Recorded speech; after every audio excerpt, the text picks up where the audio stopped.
Selamlar. Kişilik tiplerinin üçüncüsüyle devam ediyoruz.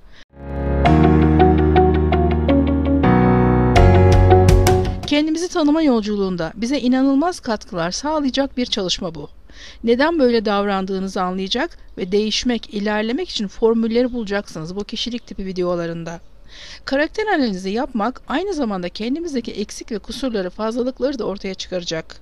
İnşallah değişmek, yenilenmek ve iyileşmek için size yol gösterici olacak. Üçüncü kişilik tipimiz kendini suçlu hisseden kişilik tipi. Suçluyum, bunun bedelini ödedikçe güvende olurum. Hayatımı acı çekerek, kendimi suçlayarak yaşarsam güvende olurum. İnancı vardır temelde bu kişilerde. Neden suçlu hissediyor bu karakterdeki insanlar? Birincisi, ailede ölen çocuk varsa, anne baba ölen çocuğun hatırasını yaşatmak isterse, hayattaki çocuk, yani yaşayan çocuk çok değer görmez. Çocuk kendisini suçlayabilir, değersiz görür. İkinci neden anne babanın kendini suçlaması, yani suçlu psikolojisini çocuğa aktarmalarıdır. Çocuk sevilmek için anne babayı taklit eder, bu yüzden de kendini suçlayıp cezalandırır. Üçüncüsü suçlanan çocuklar. Yapıp ettiklerinden dolayı çocuk suçlu bulunur, ceza alır, kabahatlidir. Mesela çocuk oynarken evdeki bir eşyayı kırdı. Ne yapmak lazım? Bir kere öncelikle evde küçük çocuk olduğu için kişilerin kırılacak eşyaları bir süreliğine kaldırmaları daha uygundur. Yine de kırılırsa çocuğa sakin bir ses tonuyla "Tamam, ben temizlerim ama sen de bir daha bunlarla oynama, olur mu?" demek yeterlidir. Bunun haricinde bağırıp çağırmak, çocuğu suçlamak, olayı büyütmek çok yanlış sonuçlar doğurur. Çocuğa senin yüzünden oldu denilir. Hatta anne babalar kendi hatalarını bile çocuğa yükleyebilirler. Mesela bir anne yemeği yaktığında çocuğuna "Senin ödevini yaptıracağım derken yemeği unuttum" demişti. Bu suçlamalar çocuğun bilinçaltına temel olarak oturur ve çocuk büyüyünce de kendini suçlamaya, ceza vermeye devam eder. Nasıl olur bu kendini suçlu, kabahatli bulan tipler? İntihar düşüncesi olabilir. Bu suçluluk duygusu onları bu aşamaya sürükler. En çok intihara meyilli tip bunlardır. Kendilerine kızarlar, öyle yapmamalıydım, şöyle davranmamalıydım, keşke gitmeseydim, öyle demeseydim gibi sözlerle kendilerine az yaptıklarına, çok yaptıklarına kızarlar. Farkında olmadan kendilerine ceza verirler. Sağlıkları nasıl? Genç yaşta tepeden tırnağa hastalanabilirler. Bütün organları birer birer hastalanabilir, hatta iflas edebilir. Bu suçlu hissetme derecesine göre değişir. Tiroid olabilirler, rahimde miyomlar, bacak gerilmeleri, şeker hastalığı olabilir.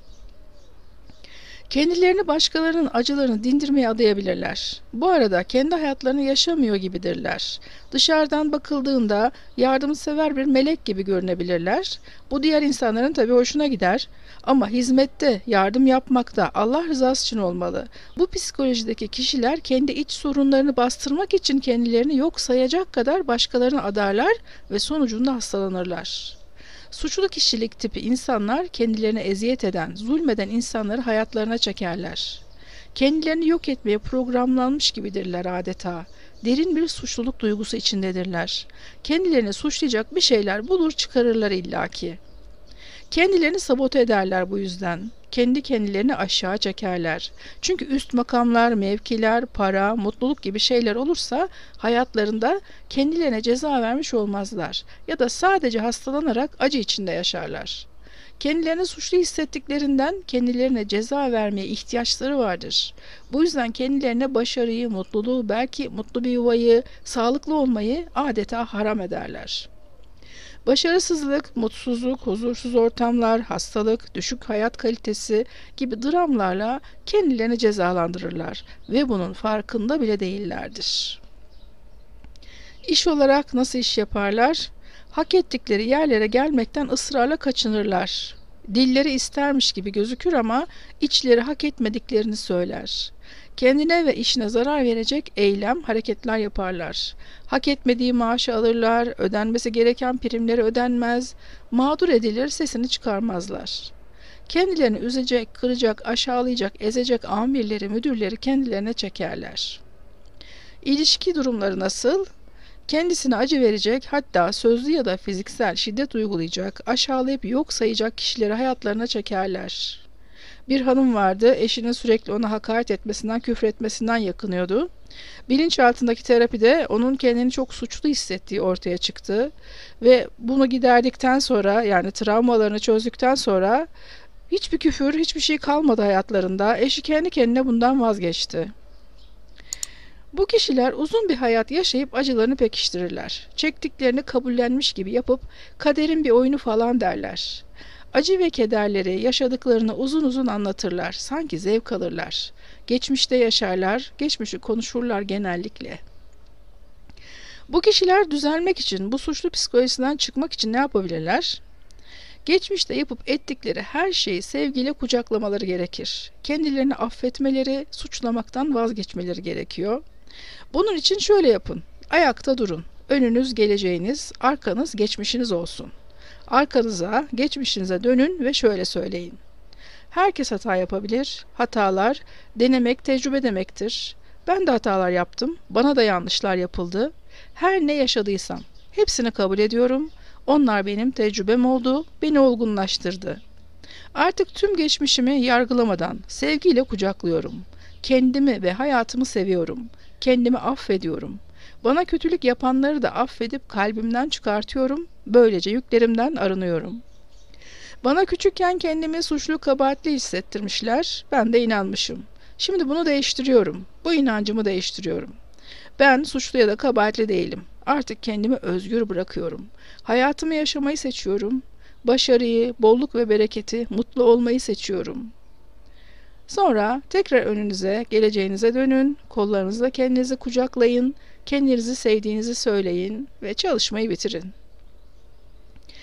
Geçmişte hatalar yapmış olabilir ya da hataların çoğu sizde değilken bile kendinizi suçlamış olabilirsiniz. Bunları fark edip kendinizi cezalandırmak yerine gerçeği görmeniz gerek. Yaptıklarımızın sorumluluğunu alıp bir daha kötü yaptıklarımızı yapmamaya niyet edebiliriz ama kendimizi suçlamadan, iyi ve kaliteli işler yaparak kendimizi geliştirebiliriz, eğitebiliriz.